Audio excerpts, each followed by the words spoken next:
Want to know how to check if a number is an abundant in Java? So in this video, I'm going to show you an easy step-by-step guide on how you can do it. It's super simple and under a minute, so let's get straight to it.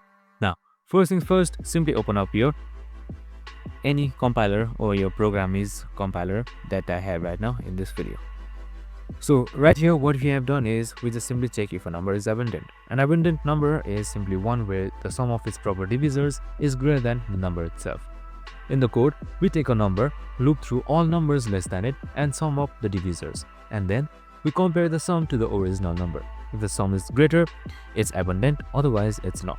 So right here in this code as well, as you can see, it's a small 89 code. So we have just simply use some if-else statements and some for loops inside it as well in order to find out if it's an abundant number. So in this code right here, we have a number 12. So 12 has divisors 1, 2, 3, 4 and 6, right? So which sums into 16.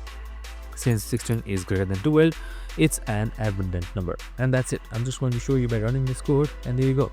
I hope this video helped. If it did, make sure to like, subscribe and tune in with us for more of these videos. See you in the next one.